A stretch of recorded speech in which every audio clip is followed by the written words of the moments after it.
This channel's content is strictly for educational and informational purpose and does not endorse or promote any form of violence, harm, illegal activities, self-injuries and communal disharmony. অরূপদার কাছে যাব। অরূপদা, প্রশাসনের ব্যর্থতার কথা চলে আসছে। আমরা দেখতে পাচ্ছি বিভিন্ন জায়গায় আন্দোলন, তদন্ত চলছে এবং তারই সঙ্গে তার সমস্ত আপডেট তুলে ধরছি, কিন্তু কল্যাণ দে এইমাত্র যে কথা বললেন যে তিনি বলছেন যে প্রশাসনিক ব্যর্থতা, কি বলবেন? দেখুন শিলাদিত্য, আপনি কল্যাণ চৌবের পরিচয় করালেন, এটা তো ঘটনা, উনি এআইএফএফ এর দায়িত্বে রয়েছেন। আমি নিজে একজন ক্রীড়াপ্রেমী, আমি ইস্টবেঙ্গলের সমর্থক, তার বাইরে উঠে রাজনৈতিক নিশ্চিতভাবে আমি এখানে প্রতিনিধিত্ব করছি। ফুটবলার কল্যাণ চৌবের প্রতি আমাদের পূর্ণ শ্রদ্ধা, পূর্ণ আস্থা রয়েছে, কিন্তু কল্যাণ চৌবে ক্রীড়া প্রশাসক হিসেবে ওখানে গিয়েছিলেন না দুবার বিজেপির প্রার্থী কল্যাণ চৌবে দুবারই হেরে যাওয়া, সেটা অন্য কথা। তিনি ওখানে গিয়েছিলেন বিজেপির সংগঠক হিসেবে, আমার সেটা নিয়ে একটা প্রশ্ন থাকতেই পারে। দ্বিতীয়ত, কল্যাণদা ফুটবলার হিসেবে, আমি আবারও বলছি with all due respect to Kalyan Choubey as footballer, উনি এআইএফএফ এর দায়িত্বে রয়েছেন। ভারতীয় কোচ ইগর স্টিমাক গত 21শে জুন সাংবাদিক সম্মেলন করে আপনাদেরকে কি বলেছিলেন যে ফুটবল ভারতবর্ষে কার্যত খাঁচাবন্দি এবং এই অবস্থার জন্য দায়ী একমাত্র কল্যাণ চৌবে। উন্নতি সম্ভব যদি কল্যাণ চৌবেকে ইমিডিয়েটলি স্টেপ ডাউন করা হয়, এবং যত না দেরি করবে ভারতীয় ফুটবলের জন্য তত খারাপ দিন আগামী দিন আসতে চলছে। এটা আমরা বলছি না, ভারতীয় ফুটবলের কোচ ইগর স্টিমাক যা বলে গিয়েছেন।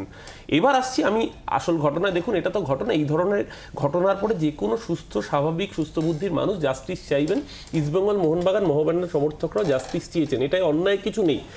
কিন্তু সমস্যাটা হলো অন্যখানে, যেইভাবে এই ঘটনাকে সামনে রেখে একটার পর একটা ফেক নিউজ মার্কেটে ছড়িয়ে দেওয়া হলো, এবং আজকে যখন পোস্টমর্টেম, দেখুন পোস্টমর্টেম রিপোর্টও কিন্তু প্রকাশ্যে আসার কথা নয়, এটা একমাত্র তদন্তকারী সংস্থা বা পরিবার নির্যাতিতা তার কাছে থাকার কথা।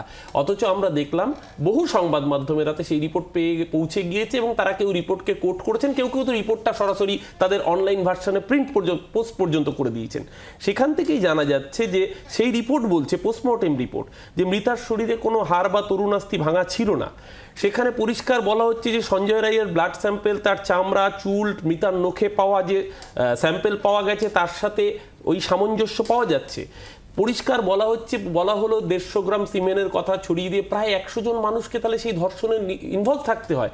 এই যে একটা নারকীয় ঘটনার আরও বড় করে সামাজিক মাধ্যমকে ব্যবহার করে, এবং আপনারা সকলেই জানেন এআই জেনারেটেড অডিও সবার কাছে পৌঁছে গিয়েছিল, কিভাবে নৃশংসভাবে সেখানে বিবৃত করা হচ্ছিল। যদি তারা সবই জানতেন, তারা তো তদন্তকারী সংস্থার কাছে এসে সেগুলো বলতে পারতেন। আজকে ইতিমধ্যে আমরা দেখেছি আপনার দলের তরফ থেকে কুণালদা গিয়েছিলেন এবং তিনি গিয়ে কিন্তু অনেকগুলো তথ্য ইতিমধ্যেই তুলে ধরা হয়েছে। সেই জায়গায় আমরা বলছি যে এই ঘৃণ্য ঘটনার চূড়ান্ত শাস্তি হোক, যেই অপরাধী হোক। কিন্তু কলকাতা পুলিশ যখন 24 ঘন্টার মধ্যে একজনকে গ্রেপ্তার করলো, আমরা আশা করেছিলাম যে সিবিআইতে এত দক্ষ তদন্তকারী সংস্থা, আজকে শিলাদিত্য দেখুন 6 দিন অতিক্রান্ত হয়ে গেছে, সিবিআই এর আউটপুট কি, সিবিআই এর ফার্দার প্রোগ্রেস কি, এখনো অবধি জিরো, যতটুকু আমরা জানতে পারি। অপেক্ষা করতে হবে। আমরা দায়িত্ব নিয়ে বলছি, যে যত প্রভাবশালী হোক না কেন, যার যে পলিটিক্যাল এফিলিয়েশন থাকুক না কেন, সবার আগে ধর্ষক যে তার চূড়ান্ত শাস্তি এনশিওর করতে হবে, এবং জাস্টিস তো এই মুহূর্তে দেবে তদন্তকারী। সেই জন্যই তো প্রত্যেকেই পথে নেমেছেন এবং বিভিন্ন প্রান্তে সেই ছবি দেখা যাচ্ছে।